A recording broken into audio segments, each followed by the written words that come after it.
Have you thought about potentially flipping a house because you maybe heard someone talk about it or you saw it on a cool reality show? Well, in this video, I'm going to be talking about my experience of my very first flip that I did in Boston of a 3-family. And I'll share with you guys all the things that you probably will not hear about from other people, as well as on the TV shows, including all the construction challenges, all the contractor issues, as well as the financial stress of it. What's going on, guys? My name's Lior, and I'm a real estate investor out of Boston.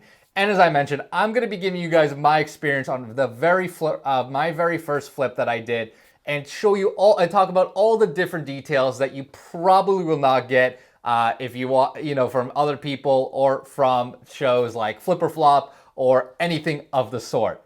Once you watch the video, you'll get a lot more insight into the struggles of what it really is like to manage contractors, deal with city for the permitting issues, as well as manage the financial stress of all the financing that goes into acquisition and construction, and putting all of it together.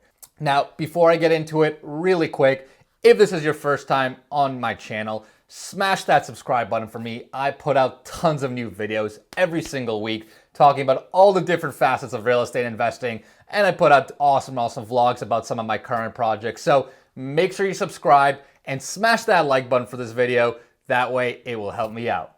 So before I get into the actual project, let me give you guys some context of where I was at when I bought that first flip. I had just closed on my first rental property at the time, and I kind of saw the vision of, wow, you can go flip and make even bigger money than just cash flow on the rental side, right? And I did pretty well on my rental property, so I thought, you know what, I'm gonna jump into it and do it. So I was at that time, I just had quit my full-time job. I was an active realtor. I had my rental property, and I was going to try my first flip. So what I ended up doing was partnering with a more experienced developer in the area. And basically, we bought a 3-family that we were going to convert and completely gut and sell out as 3 individual luxury condos. The numbers looked fantastic, right? I mean, the condo market was really strong in Boston at the time. The numbers look great. The construction numbers look great. So we dove right in and took down the project. So the way we actually financed the deal is we took out what's called a hard money loan, which again, a lot of these reality TV shows just don't talk about. And the way hard money works is it's a loan for usually 75 or 80% of the acquisition price, right, of the home. So we pay, our acquisition price was $700,000. So we got 75 to 80% of that for the acquisition. And then we also got 100% of the construction budget. So I believe our construction budget at the time was about $350,000. So the lender essentially escrowed that money, all of that $350,000 for the project. Now, the thing with hard money that if you have any experience with it is that it's incredibly expensive, right? So just to close on the deal, it cost us 2 points, which a point basically is 1% fee of the total loan. So you can do the math. I think the total loan was like $800,000 or so. So it cost us about $16,000 just in points to the lender. And then our interest rate on it was 12%. So 12% on about $800,000, that's a stiff monthly payment. So when you're on hard money, it is critical to get in and get out of that project as soon as possible. And as you'll see from the many delays we had, that obviously it did not really play out that well. And we actually ended up being in a ton of financial stress because of this hard money interest, but I'll talk about that more later. So let's go into actually some of the delays that we had, both from a city permitting wise, as well as construction wise. And oh my God, this list is huge. Again, this was my first project, so I was not, I really did not know too much about this stuff.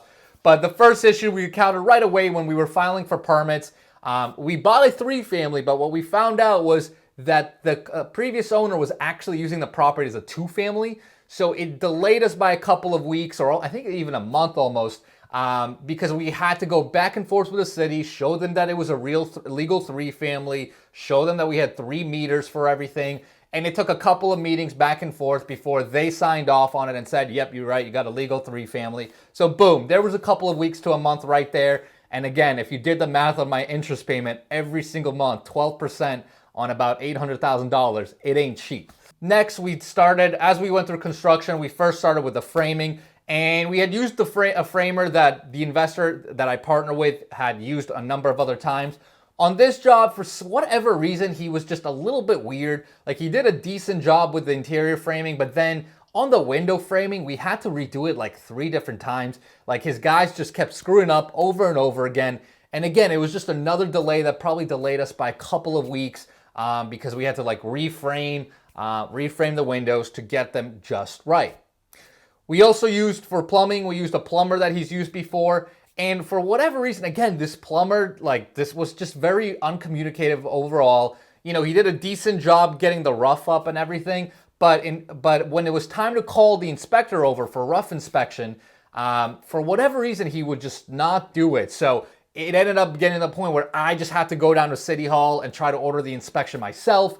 Obviously, you know, it became really complicated because, first of all, I didn't really know what I was doing. I was just trying to like maneuver through City Hall, through the building department and figure it out. But it ended up just, and again, delaying us by a couple of weeks. I just could not get hold of the plumber to get him to bring the inspector over.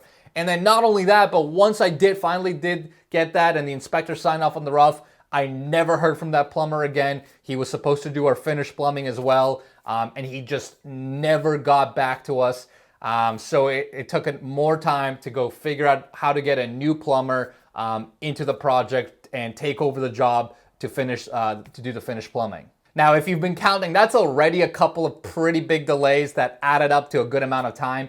And what actually ended up happening was the initial mortgage we had with a hard money lender was supposed to be a 12-month loan. And what we realized at that point, after so many delays, was there was really no way we're going to finish the project within 12 months.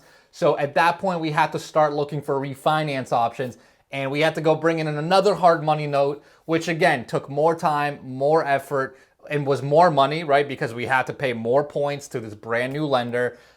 So that was just another thing that added to the financial cost that, again, we never even would have considered up front. As we were going through the rest of the project, I mean, we were finally able to gain some momentum and started going through the project. But again, we got even more delays. Our finished carpenter, for again, whatever reason, was just being extremely slow. Some of his guys were not showing up to the job site, and it was up to me to kind of not fight it out, but really like tackle the issue and figure out what was going on. We experienced delays with our exterior guys. So we had one exterior contractor that did our siding and our roof. He was actually supposed to build our back decks as well. But just as he started that job, he ended up getting some visa issues and was not able to work. So again, stopped work in the middle, had to go bid out the project again, find contractors, re-sign contracts, which again added more time and delayed us even more.